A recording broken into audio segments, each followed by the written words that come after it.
Urgence Afrique est une ONG française qui opère en Afrique de l'Ouest.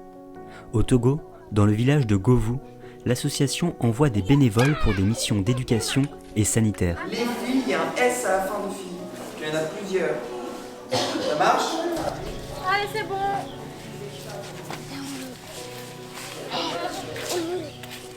En milieu scolaire, là, les bénévoles, ils travaillent en binôme avec les enseignants pour encadrer au mieux les enfants. Pourquoi? Parce que en Afrique, il y a souvent ce problème de manque d'infrastructures et manque de personnel au niveau des enseignants. Pour vous donner une idée, donc, pour une salle de classe, on peut compter entre 75 voire au-delà d'élèves.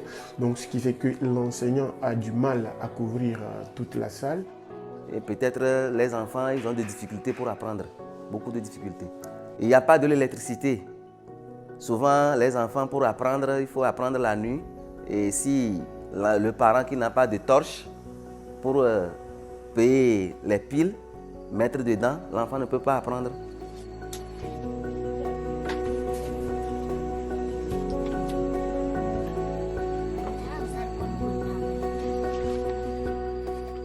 En plus des classes surchargées, les infrastructures sont parfois délabrées. C'est le cas notamment en ville, dans une école à Palimé, dans laquelle Urgence Afrique intervient.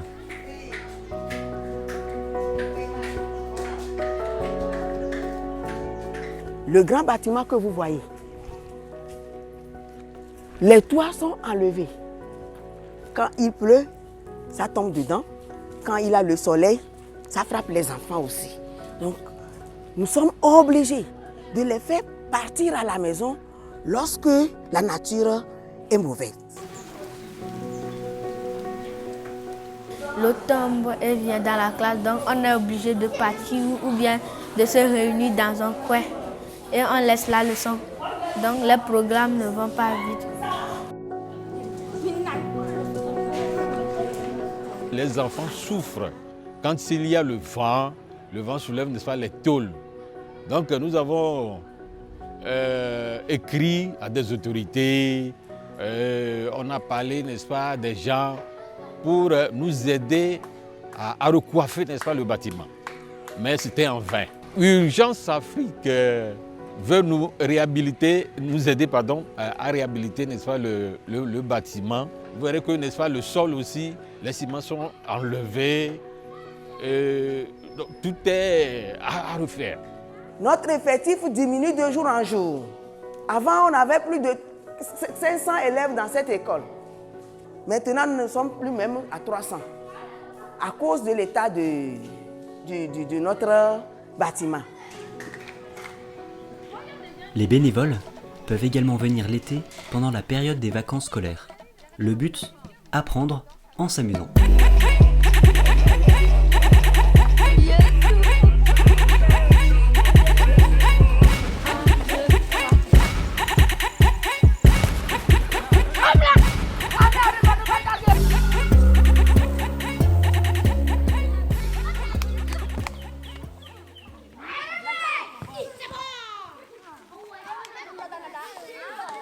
Ce qui pousse UA à organiser les activités avec les enfants et pendant les vacances. Au fait, là, le constat est un peu amer parce qu'on se rend compte que les enfants sont utilisés comme la main-d'œuvre sur plusieurs champs pendant les vacances, au lieu que les enfants se reposent et se préparent pour être prêts à la reprise. Les parents préfèrent les utiliser au champ, au marché et autres. Ça fait partie des raisons qui nous poussent à organiser des activités avec eux, parce que l'idée est d'amener les parents à ne plus utiliser des enfants comme la main-d'œuvre, gratuite d'ailleurs. Et parce qu'un enfant, c'est pas fait pour travailler. Un enfant doit s'amuser et apprendre.